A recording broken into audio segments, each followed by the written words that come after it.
Okay, before I get this going officially here, since it's time, I just want to wait a little bit because Channel 3 is not yet here, and I'd like to wait for them if they're gonna make it. They said they would. So I just want to take a minute before I do the official part or whatever to just really thank all of you for being here today. I know that on such a with such bad weather and stuff, it's really tough to come out. So, yeah, we're getting wet out here. But let us support you. Oh, I'm going to. But I just, like I said, well, I'm waiting because I want to talk to you before I talk to them. So, and like I said, I just would hope Channel 3 would make it. Hello. But, hello. You can supply them with So anyway, again, I just want to really say that I appreciate everyone taking some time out to come here to support me. I know most of you supported me last time too, and just it really means a lot to have you getting out here with me today and to help me kick this thing off. So thank you for the good work. Okay. I'm going to give them one more. 1, 2, 3. We like redundancy. Okay. Well, so we're going to go ahead and get this thing going. So again, thanks everyone for being here. Mark, we're here for you. You're there for us. You're not here just to be on TV, man. All right. All right, well, I'm going to go ahead and get this going, so because they're not here. So, all right. So again, thank you all for being here on such a typically warm and sunny January day. I really appreciate you coming out here, and I'm so happy to have. Where'd you go? My wife Valerie, my daughter Abby, so many friends and supporters here with me to announce the kickoff of my campaign to run for re-election as Humboldt County's 3rd District Supervisor.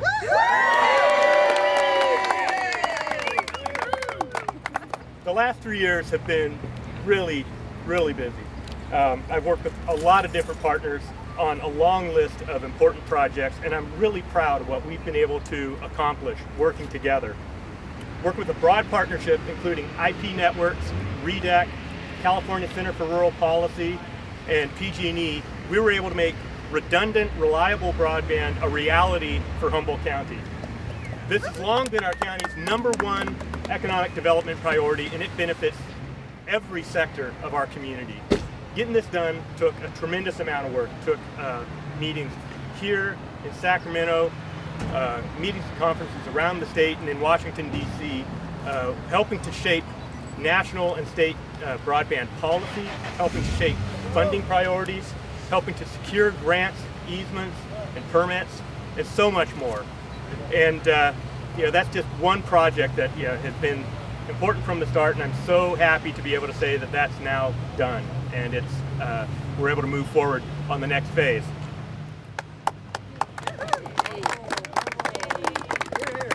Working with county planning staff, I was able to help Cypress Grove find a new location for their goat dairy, so that they're now going to be able to source over 30% of their goat milk here locally in Humboldt County, keeping them place-based, keeping them anchored here as a local company.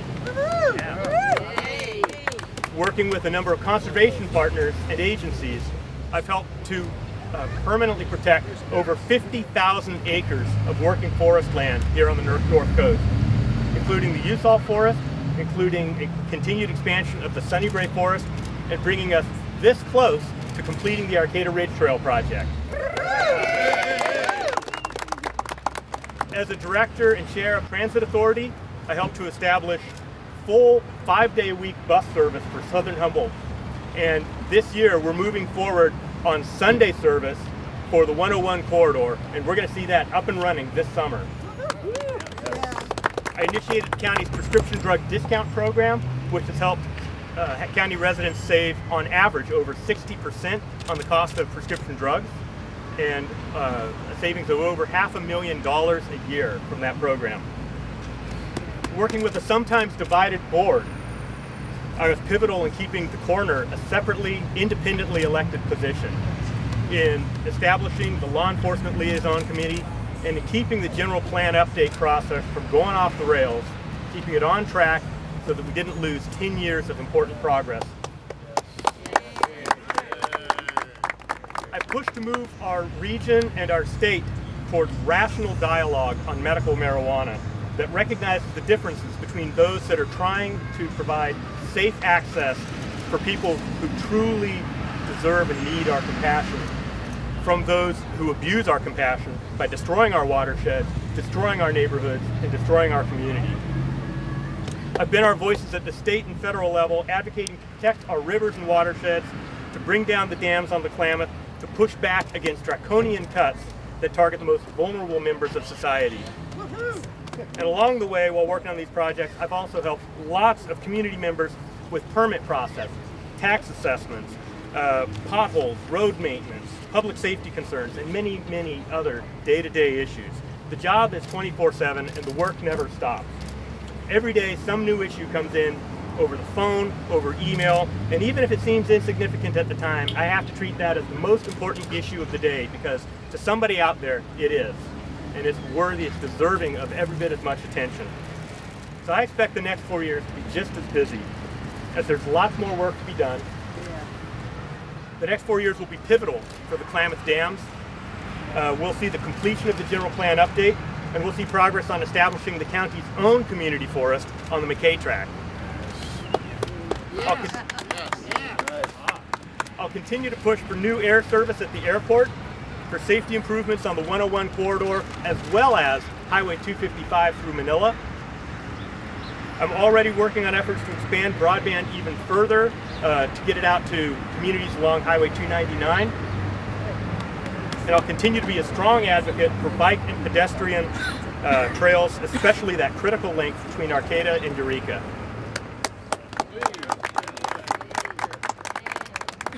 Now, nothing ever gets done by one person alone. While I may have been out front on some projects, there's always a partnership or a team effort that's critical for getting these things done, whether it's county staff, other public agencies, or the private sector. Getting things done requires a team effort. And this campaign is no different. It's going to take a team effort, and I'm going to need support and help from all of you to get through this campaign and to work with me through the next 4 years on the work that we're going to do together. In the next few weeks, I'll be announcing my campaign team. I'll be launching my website. I'll be rolling out some endorsements and scheduling some events. And I hope you'll join me and you'll support me and work with me through this campaign, because together we can make Humboldt County the best Humboldt County it can be. Thank you. All right.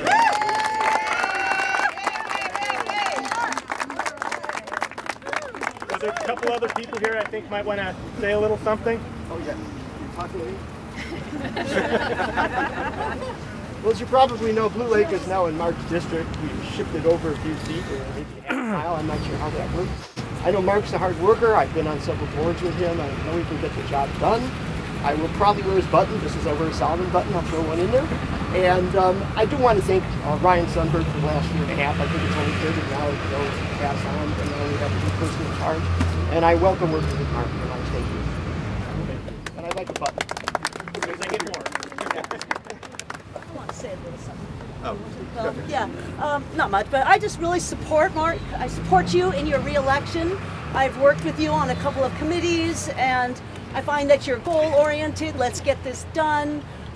You're creative in the way you approach things, and I appreciate working with you on that, and I really look forward to working with you in the next 4 years.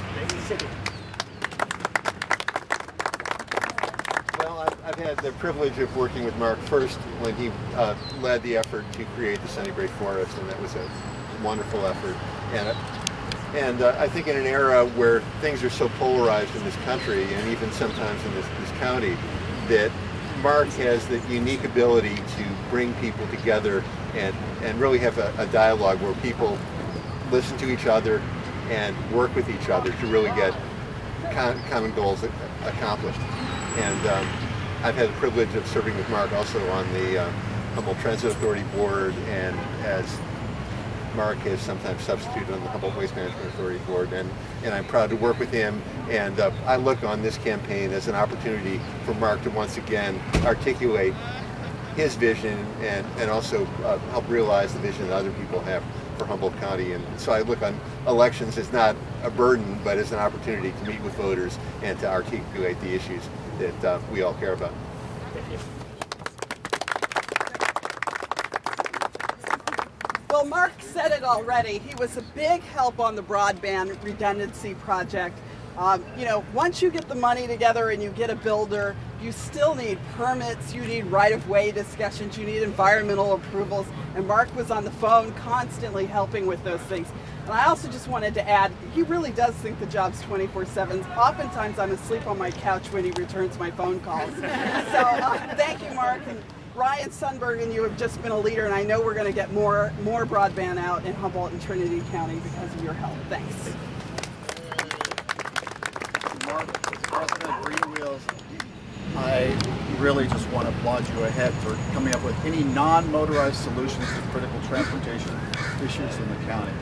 Any trails that we can develop, any multi-use trails we can develop are sorely needed, and it's sad to see that it's always been rails against trails in some of those places, but in other areas where it's obvious that the rail is not coming back. From here to Blue Lake would be a wonderful world-class project, the Indian Mary Rails and Trails. It needs your support, it needs the entire supervisorial board to embrace it and move along with it. It would be a financial boon to Blue Lake, Arcata, and I don't really understand from my heart why it's taken so long. Please push it forward for us. Thank you very much. Thank you.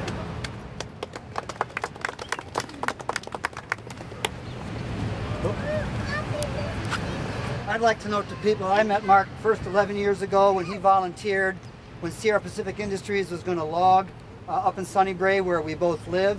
He and I were at a meeting, a committee meeting at Jim Steinberg's house, and Mark, perhaps rather naively or foolishly, volunteered to be on a committee.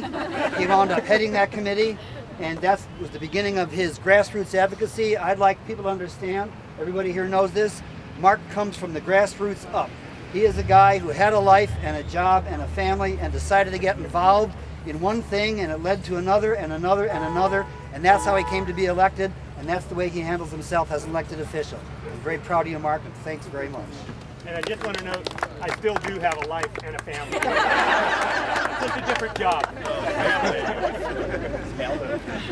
Okay, so again, thank you everyone for being here. Thanks for supporting me over the past few years and supporting me here today on this campaign. And let's get it going. Thank you.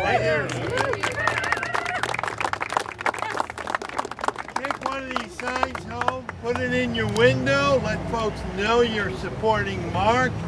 And if you're not going to be able to display it, we'll collect them here and make them available with the campaign. You got some extras? I got one from last time. Okay. All right. Bill got a few here. Bill, one over here. I think the biggest challenge that we're going to have over the next term is recognizing that whatever projects we want to work on, whatever our priorities are going to be dependent upon what's happening at the state and national level. You know, that's one thing I've been trying to do is not say, you know, that we're just going to deal with the hand that's dealt us, but that we're going to try to actually change the hand that's dealt us. We're going to push back on some of the state and federal policy issues, and with the state budget being as awful as it's been, trying to make sure that we're not getting lumped with more and more responsibilities and less money to get it done is going to be pivotal. So that's important. That's one thing that I'm really hoping that I can continue to provide that. We're working on that already. Supervisor Clendenin already provided a letter that went to our elected representatives, Wes and Noreen, and the governor, and they've responded by forming a larger coalition with other legislators pushing that issue. Last time when there was a meeting down in Southern Humboldt on that, Cliff took the director, the general manager and operations manager from Humboldt Transit Authority down there with them to try to figure out if we can use this new Southern Humboldt Transit system to modify the route, modify the schedule, to try to create some kind of a surrogate system to be able to support the buses so that maybe they can do a lesser level of service and we can backfill that. So we're looking at both things. I'm working on, similarly, I'm pushing back on the post office closures issue. I'm going to be later this month going to D.C. Primarily on the Klamath Dams issue, do some lobbying on that. But while there, I'm going to be meeting with representatives from the Postal Service. I'm going to be meeting with folks on a number of other issues, including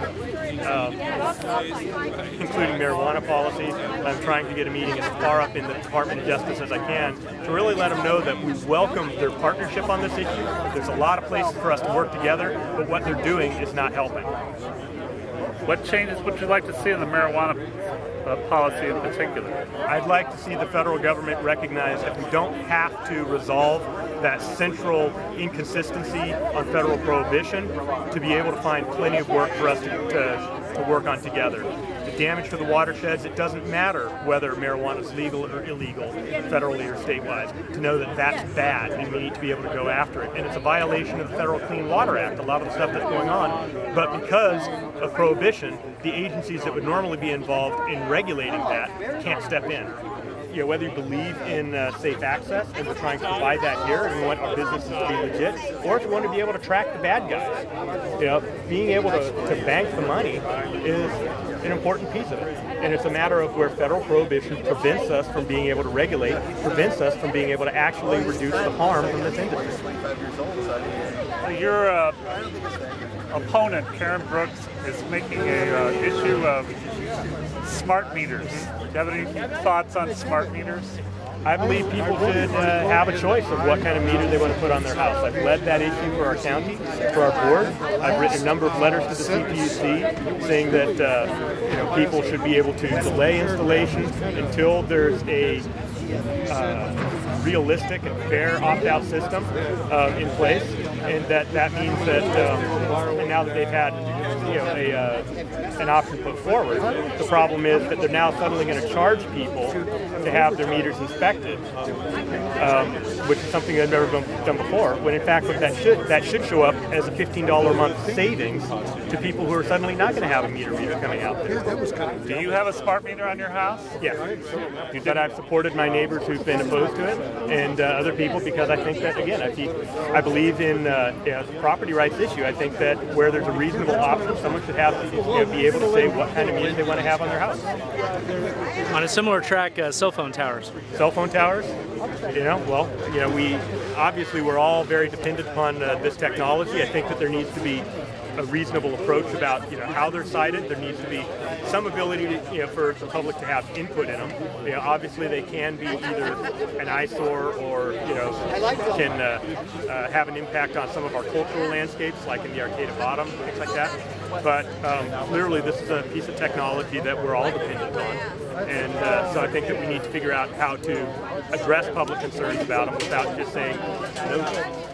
Well, the European Union, of course, says they have to be so many hundreds of feet away from a residential area. Do you think that's a reasonable restriction? Say what? I believe the European Union has regulations where they have to be something like 500 feet away from a residential area. Do you think that's a reasonable restriction? Well, I'm certainly not familiar with what the European Union has on that. But again, I think that's the kind of thing that, it also depends upon the strength of the tower and what its broadcast or reception area is. So I think that there's things like that. Obviously, there's some towers that are, not all cell phone towers are the same. There's the ones that are giant microwave repeaters, and there's the ones that are just work in a small area. So that's the kind of thing that I think we need to recognize, that it may not be a one-size-fits-all fix for every kind of community or every residential area versus resource area. The other big thing we didn't get a chance to talk about was community development services. On a motion made by yourself and seconded by Supervisor Smith, you voted to split community development and basically repost the positions for the two new departments, building and planning economic and natural resources and rehire those people. Do you think that might cause some delay or some degree of unsteadiness in finalizing that general plan update? Well, that came up in discussion that we wanted to make sure that it doesn't do that. Yeah, the general plan is so close to finally emerging from the Planning Commission, and so that's going to be a good transition point. And so that's why we had the discussion about that March 19th date being flexible, because if the Planning Commission gets pushed a couple more meetings back to where they're not going to be done with the EIR until a little after that time, it wouldn't make sense to upset that process. So we're just looking for what's a reasonable milepost. A process like that takes so long, you can't plan on keeping all staff the same through a 10 or 12-year process. And so I don't think that we can say we're not going to make any changes just because it's in process, but we just need to find what's a logical point. But of course, even when Planning Commission done, then it comes to the Board of Supervisors itself. Gerard really has shepherded this thing along with Tom Hofweber, who's already retired. Who's going to be there when the board grapples with the general plan and lets the board know what the Planning Commission's decision-making processes have been over the last decade? Well, we still have senior planners, such as Martha Spencer. I imagine will probably be taking more of a lead role than she already has, at least in the interim. Tom Hofweber, who's retired, is at this point working as extra help, so he's still providing work on that. Michael Richardson, of course, has been involved in it. So we do have a lot of institutional memory that's going to continue to be there and continue to help move that forward. We haven't yet had a discussion about how the board is going to handle that process when it comes to us. I highly doubt that we're going to have the same level of review that the Planning Commission has provided. And so that kind of detailed back and forth of modifying, wordsmithing individual policies relentlessly, I don't envision that happening. I think it's going to be more a matter of reviewing the work that the Planning Commission's done. And the vast majority of policies they got unanimous agreement on. They made unanimous recommendations to, I think, like 90 to 95% or more of the individual policies.